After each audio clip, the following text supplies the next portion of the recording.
God has commissioned Glory Knowledge Ministries with the mandate to raise disciples and equip saints for the kingdom. To raise giants who are filled with the spirit of faith, thereby living far above principalities and power. Get set for a world encounter with the Apostle of Faith, Reverend Dr. O.O. Olutade, the General Overseer of Glory Knowledge Ministries worldwide. Stay blessed. Praise the name of the Lord. Hallelujah. This is the day that the Lord has made. We shall rejoice and be glad in it. In the book of Psalm 118, verse 24, the Bible makes it clear that our God has made all days. And in all the days that he has made, we ought to rejoice and be glad in it. Even if Satan tries to make us to weep, you should ignore the voice of the enemy, because you can tell Satan that this day I will not weep. I will rejoice. I will be joyful. I will shout for joy. I will be glad. I will be up and doing. Satan, you cannot weigh me down. Satan, you cannot pull me back, because this is the day that the Lord has made.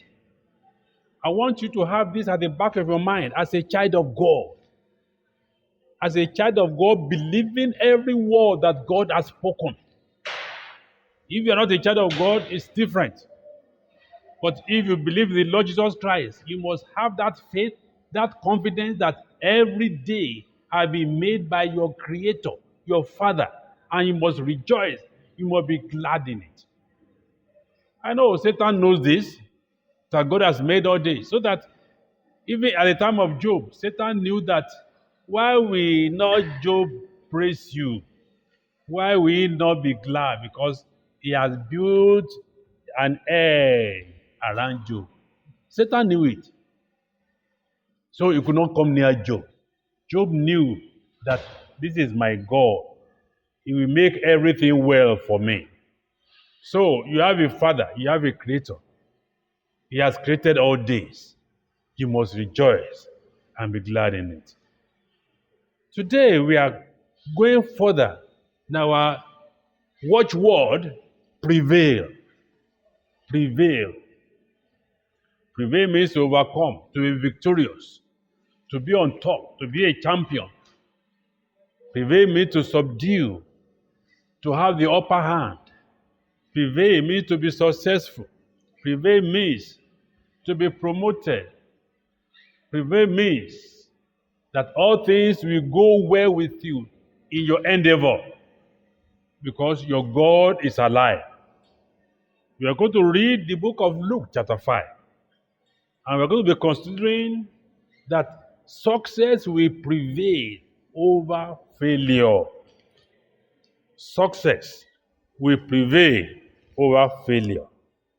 In this book of Luke chapter 5, it's a story that we know very well. There were fishermen who had gone out to work, to fish. And they were just not fishermen on that day. They have been fishermen for a long time. They know all the tactics and all the entreaty of fishing in a sea, in an ocean, in a river. They have a boat, they have net, they have all the equipment. They carry this equipment with them. They have done it maybe the day before or even last week. They came back with plenty of fish. But this time around, when they came down, they just packed their boat and they are just washing their net. Maybe they say thank God anyhow. Because invariably in the heart of man, when things don't go well, the way you say thank God is different from the way you say thank God when you are very successful. If you go to your business in the market to sell, and you did not sell a single thing at the end of the day, you come back, you say thank God. Yes, you have to thank God. If you go and come back with plenty of money, you rejoice. You put your hands up and say hallelujah. Your thanking God is in a bigger way when you succeed, when you are fruitful. God will help us. But God said, I should tell every one of you today, on any issue in which you have failed, this month and the months ahead, you will succeed. God will turn things around for your good in every issue that faces you. You will succeed. You will make it. When he says somebody has made it in life, maybe he has gone to school, primary school, secondary school, university, first degree, second degree, third degree, fourth degree. You say this man has made it. And after graduating, he's married, he has children. All the children are doing well. You say, this family, they have done very well. They have made it.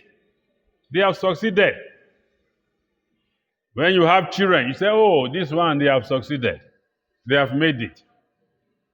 When you know somebody who is living in affluence, that is, he looks right, something is there.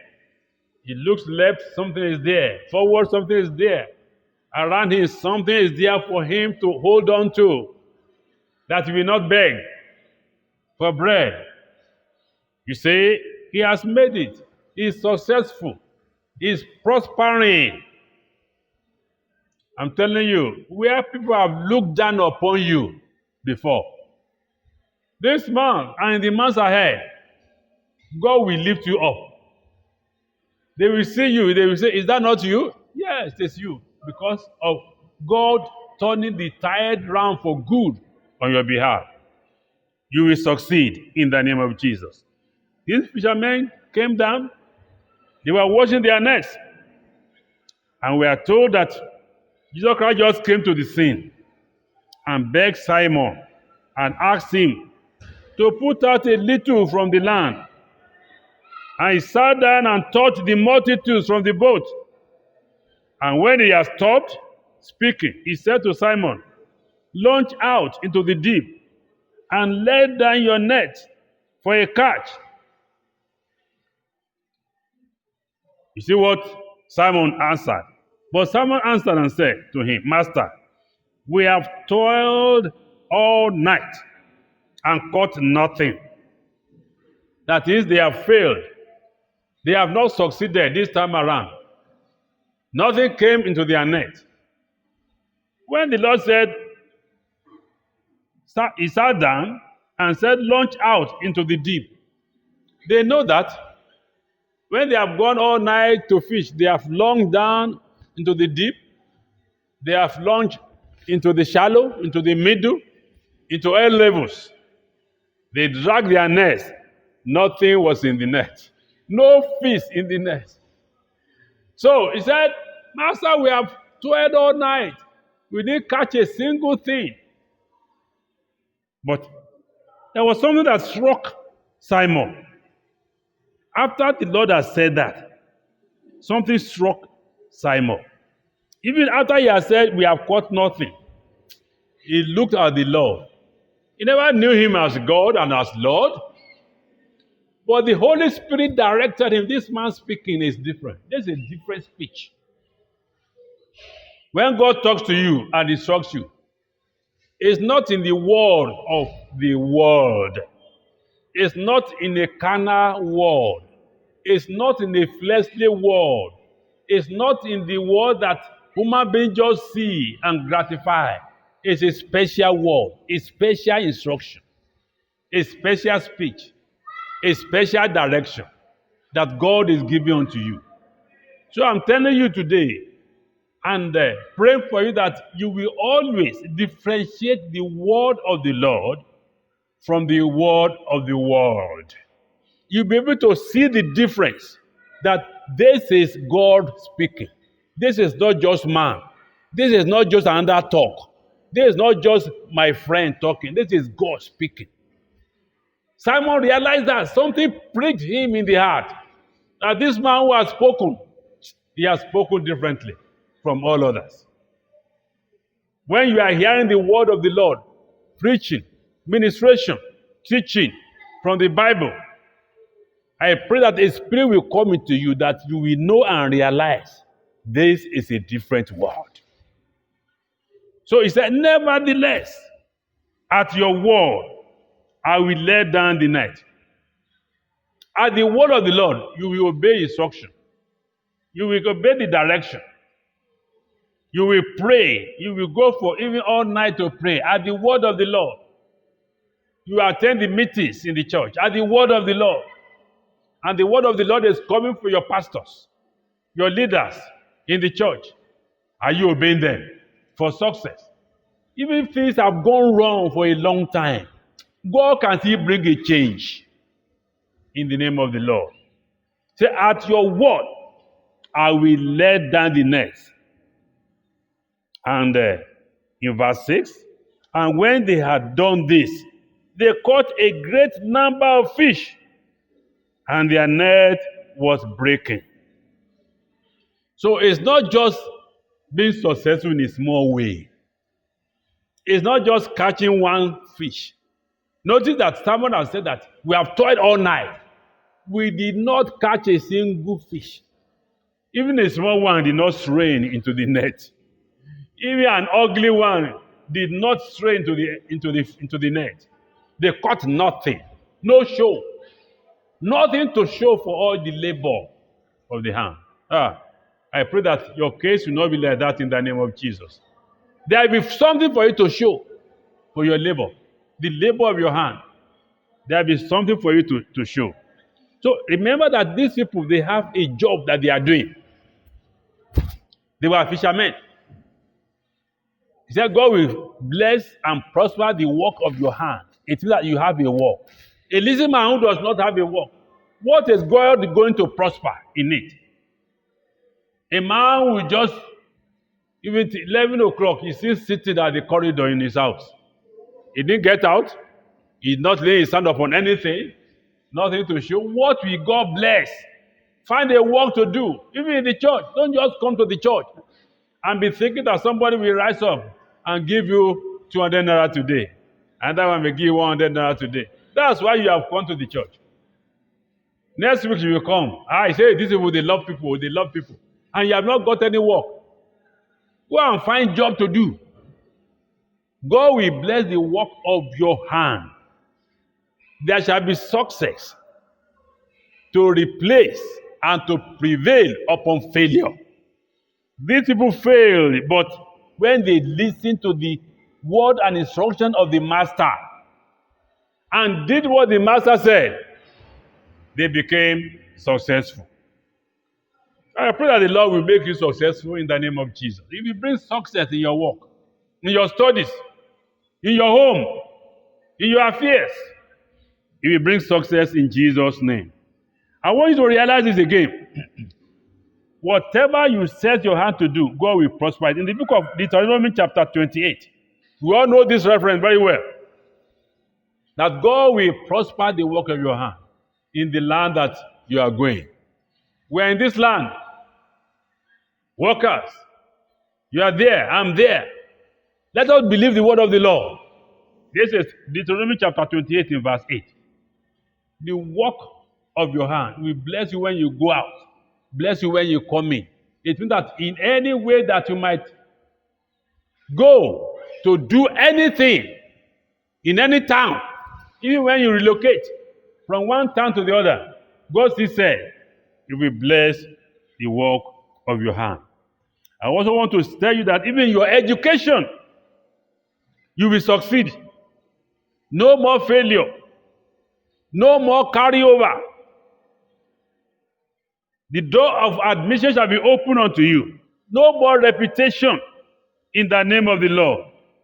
In the book of Exodus 23:26, we are told concerning people who are barren. The Lord said there will be no barrenness in the midst of you. Barrenness is a failure. It means that you and your mate, you have been making every effort to conceive. There was no show. I pray, because you are listening to this message today, that failure will turn to success in the name of Jesus. God will make you to be fruitful by the power of the Holy Spirit. Success will come your way.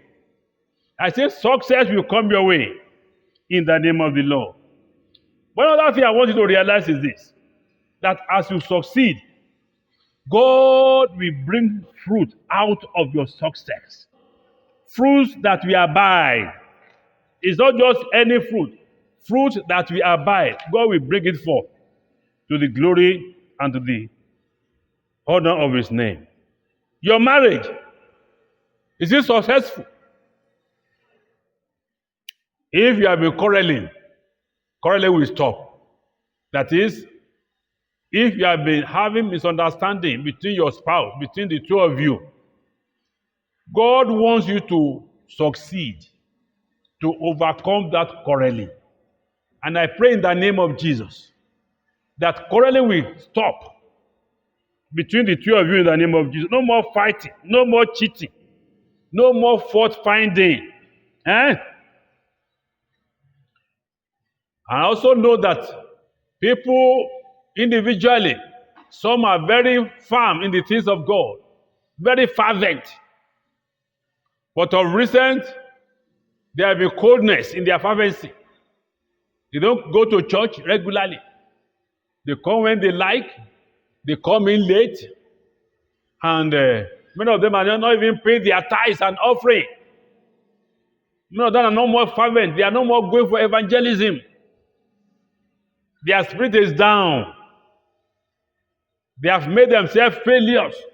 I pray for you today that God will turn things around, that you can succeed even your service unto the Almighty God.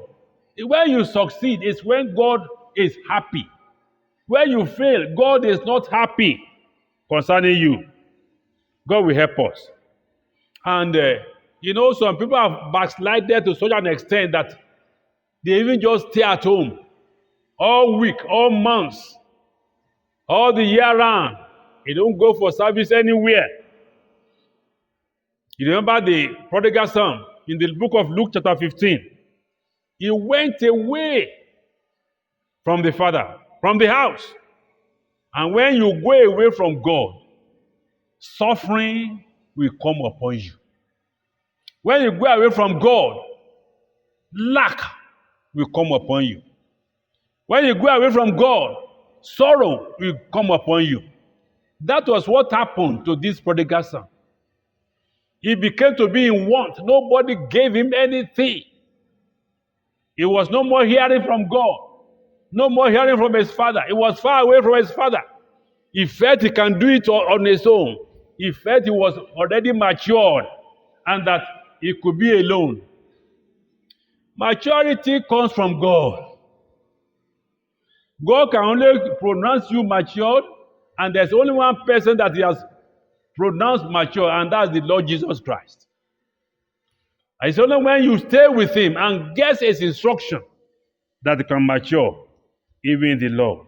So, this prodigal son went away from his father. He was a failure. But the moment he arose, he said, I will go back to my father. The Spirit of God was the one that entered into him. Specially, son, you are going to kill yourself here. You are going to die here. Go back to your father. Go back to God. Go back to your service. Don't stay here.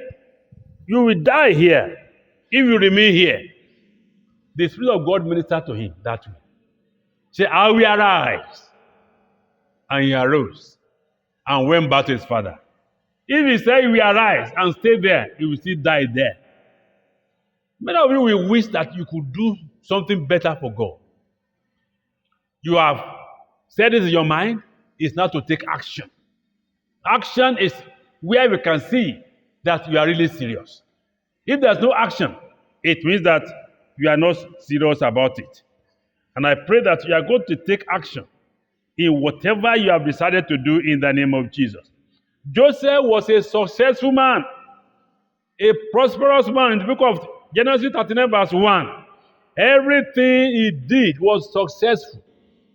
Everything he laid his hand to do was successful. And the Lord was with him, even in verse 21. And if God was with Joseph and everything he laid his hand to do was successful, God can be with you too. God can turn things round. Even if things have been small, God will enlarge it. For instance, you have a single child and you have been trying for 5 years, 8 years, 10 years. It's still one child that you have. You think you have failed. I'm telling you today, be of good spirit. Cheer up. Cheer up. God will reverse the failure. When you start to meet as from now, something glorious will happen. A miracle will happen that you never dreamed about. A miracle will happen to you. You will have a second child. You will have a third child.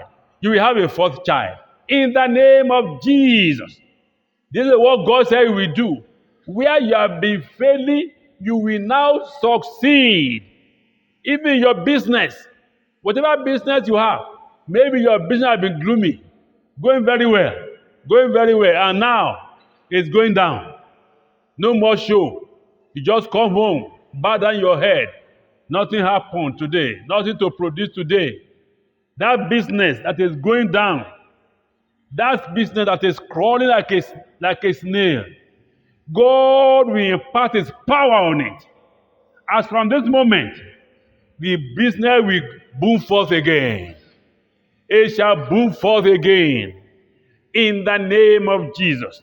This is what the Lord said that I should pronounce to you today. You will prevail over failure. You will prevail over failure. Sickness has struck you, and yet you have not been sick for years. Some people have not been sick for 10 years, 15 years, 20 years. Now, sickness has struck you, and you think that you have failed. No. God is ready to raise you up. God is ready to raise you up. God raised up many kings who were failures in the Bible, and their kingdoms were restored. They became successful again. Nebuchadnezzar was one of them. So God will raise you up in the name of the Lord. And in the book of Psalm 1, verse 3, he said, whatever he does shall prosper. But you cannot prosper unless you turn your life totally to the Lord Jesus Christ. It is God who will bring prosperity. It is God who will bring success. You have to turn your life unto Him. You have to hold on to Him and say, Father, help me. Oh Lord, help me this time. Bring me out of the miry clay. Bring me out from the realm of failure. Let me succeed. Let me make it. Others are making it. Oh Lord, help me. It is that voice that God will hear. Are you still listening to me? In any way you have gone away from the Lord, tell God to have mercy upon you today. Lord, pray that prayer. I've come to you. Have mercy upon me. Forgive me my sins and accept me again as your son. In the name of the Lord. I pray this prayer for you, everybody. It is time for you to succeed, to prevail over failure. Even spiritually, you will prevail. Physically, you will prevail. Financially, you will prevail. Maritally, you will prevail. Educationally, you will prevail. And the name of the Lord shall be glorified. Thank you, everlasting Father. In Jesus' name, we are prayed. Amen.